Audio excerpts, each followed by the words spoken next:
Did you know? In February 1964, the Beatles made 3 appearances on The Ed Sullivan Show. These appearances, especially the first one, played a pivotal role in cementing the Beatles' skyrocketing fame in America, while showcasing the band's wide appeal. The Beatles had been striving to break through the American music charts since their early 1963 single, Please Please Me.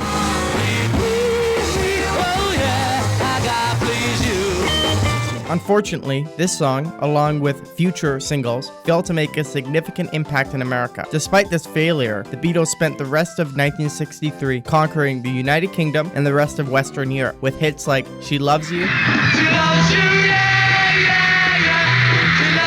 and For Me to You.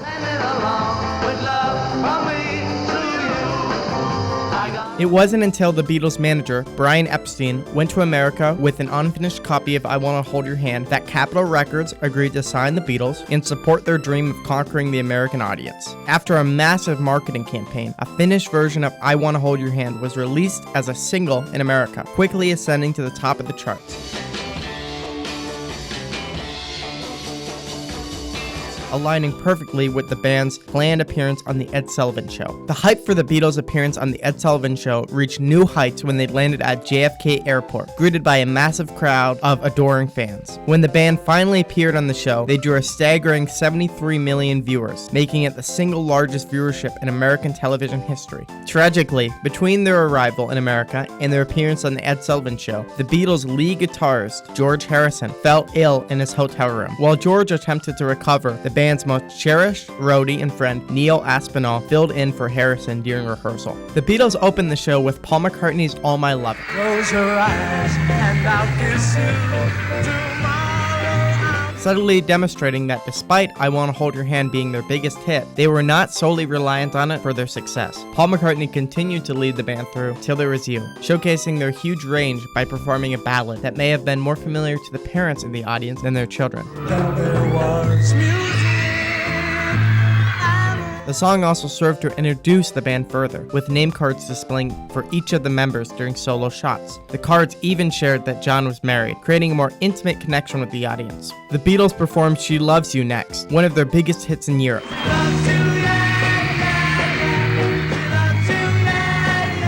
demonstrating their extensive catalog of songs that were mostly unknown in America. After these 3 songs, the program took an ad break. Returning from the break, Paul McCartney led the band again in I Saw Her Standing There, 17, you know what I mean. the opening track from one of their newly released American albums. The band concluded their performance with a rousing rendition of I Wanna Hold Your Hand, with the opening alone creating waves of screams from the audience. I wanna hold your hand.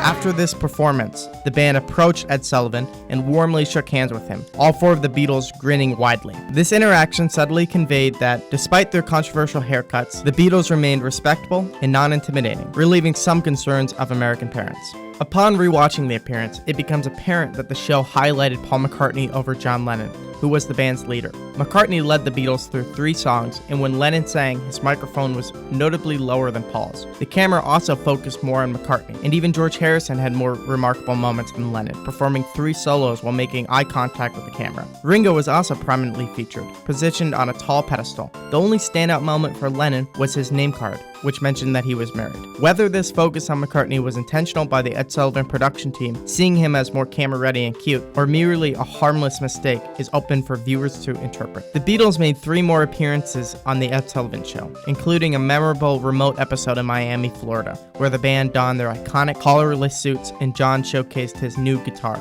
However, the Beatles' first appearance on the show remains the most iconic. This was a brief breakdown of the Beatles' first appearance on The Ed Sullivan Show. If you enjoyed this video, please subscribe to this channel, like this video, and leave a comment suggesting the next topic you'd like me to cover. Thanks for watching, and I hope you have a good day and watch another one of these videos, would you?